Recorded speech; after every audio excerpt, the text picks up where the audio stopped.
Ngokombiko kaMcwaningi Mabhuku omkhulu komasipala bakwaZulu-Natal abangama-54 bane kuphela omasipala abathole imibiko engenagcobho yokusetshenziswa kwemali kulo nyaka. Inselelo yamanzi, inhlanzeko nogesi yikho-ke okukhinyabeza kakhulu umnotho wezindawo eziphethwe labo masipala.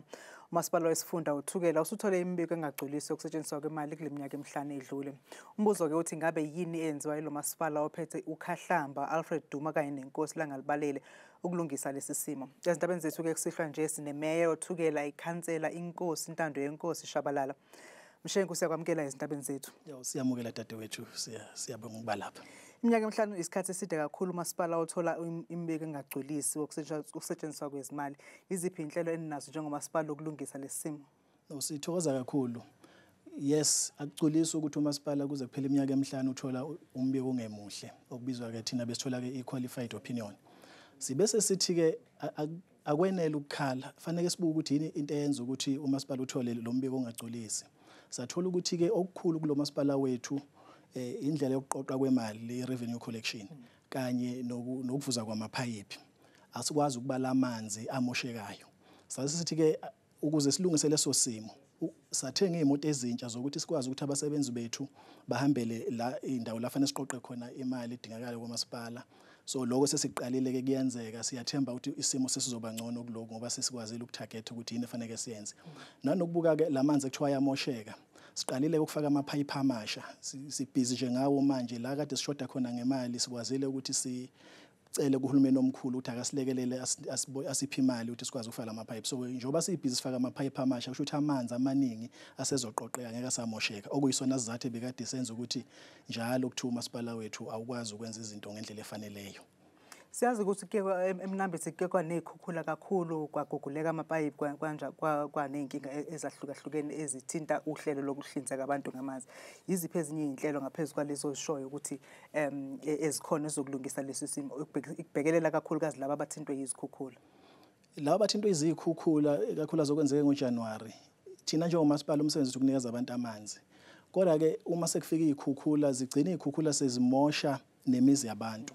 Kukhona-ke imizi esale idwengwane eminingi kakhulu, kodwa kukhona-ke ebikade iseqhulweni lapha nje endaweni yase-Alfred Duma kwa-Ward 14, kunomuzi okwavele ngemva kwey'khukhula abasala bengenalutho.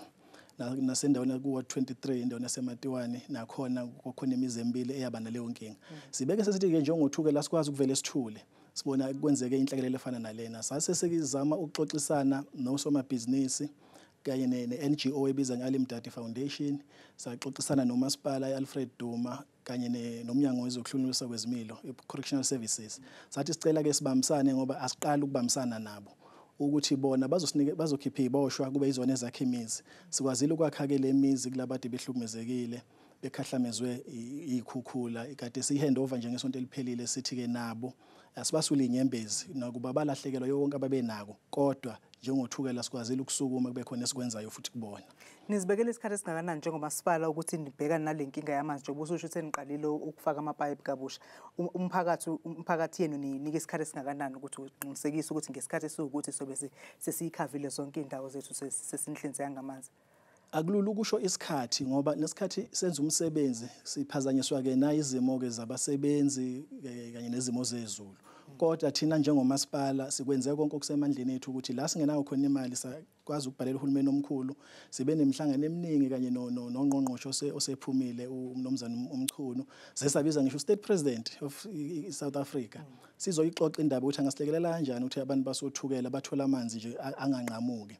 Ikhona-ke imali asebesinikeze yona, iningi abayasithembise yona, kodwa kwamanje imali abasakwazile ukuyifaka sakwazi ukuyisebenzisa imali engango-30 million rand. Endaweni nje yalapha ekuvukeni kade kunenkinga enkulu kulo masipala omdala ekuthiwa iNdaka, amanzi ebengasakwazi ukuba nawo ngenxa yokuthi abantu basuke babaningi kunenqalasizinda. So-ke imali abasinikeze yona ikwazi ukuthi-ke yandise ikhulise isiphehlimanzi le-water treatment plant.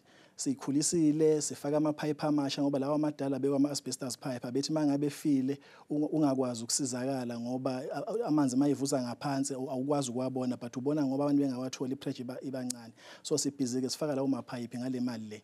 Sicelile-ke futhi ukuthi balekelele uThukela lonke, sizoqhubeka-ke nakulo ngqongqoshe okhona manje wezamanzi kanye nomhlonishwa waka-Cocta njengoba-ke wafika endaweni yasoThukela ezobona ukubona ukuthi lokho esikwenzayo kuyaqhubeka yini. Sacela ukuthi sicela aphinde bafake enye imali ukuze uthukela lisizakale. Uthembisile ukuthi bazosilekelela uma esihleli icabinet. Bazokwazi ukuthi babonisane ukuthi yini engenziwa uthukela. Usincome kakhulu ke ungqongqoshe umhlonishwa uHlabisa. Ungqongqoshe kaKhokta kuzwelonke. Ngokuthi ke uthukela wona masipala oqala okwaze ukuthi uhulumeni omkhulu sicela uzosilekelela ulethe imali kuthina. Khona ngokwamyalelo kahulumeni ke uschedule 6B la uhulumeni eletha khona imali abese ewenza umsebenzi azawuqeda. Uncome kakhulu ukuthi ke lokho esikwenzile kuhle engathi nabanye omasipala bangasekiphethini. In fact uKhahlamba kanye neNkosilanga libalele omasipala nabo sifuna ukufaka amanzi kuyo yonke indawo. Empeleni eNkosilanga libalele nje kunama project aqhubekayo. Abantu basentaba amhlophe bebekade bengawathola amanzi ngendlela egcolisayo. Sahlupha ngokuthi yini yenza abantu bangawathola amanzi. Sathola ukuthi ireservoir beyikhona ayikwazi ukubanelisa. Sase sifuna ke imali kuhulumeni omkhulu ukuthi akasilekelele futhi uDepartment of Water and Sanitation ngokuthi asiphe imali yokuthi sakhe ireservoir esibili. Sesiyakhile ke angeke iphele inyanga ezayo singayithulanga ngoba isiphelile sekushoda ukuthi baxhume kahle amaphayiphi. Indawo yasentaba amhlophe ke sizowathola amanzi. Kukhona nengxenye yaseMangweni na izowathola amanzi ngoba isiphehli manzi sethu noma i-water treatment plant yethu ibisincane ibisupply amawodi ukukhandwa kwayo i-supply iwodi eyodwa kodwa sekugcine sekwamawodi awu6 ngenxa ukuthi bonke abantu bagcina sekufanele banikezwe lamanzi yagcina sihluleka sikwazile ukuthola imali futhi lapho sibhizi ngayo siyayikhulisa so kusoya nje kwaWard 1 kuya kwaWard 6 nabo sebezosizakala endaweni yaseMangweni lokho kwenza ukuthi ke ukuhlinzeka kwamanzi kubantu kusheshe kodwa ke la singakafiki khona ngokuthi sakha ama treatment plant amakhulu sinohlelo lokuthi silungisa ama production borehole lawe engekho khona siyawafaka akhona nje indawo eningi sesiwafakile kuzona sibhizi futhi la ukukhona khona ama hand pump siyawalungisa ukuthi abantu bawathola amanzi kungabe ukuthi bazolinda kuze kuphele lezi ikeme enkulu engikhuluma ngazo kodwa ke bazowathola ngokusheshsha. Siyabonga kakhulu lo bekuyinkosi uNtando yeNkosi Shabalala oyimeya yasothukela.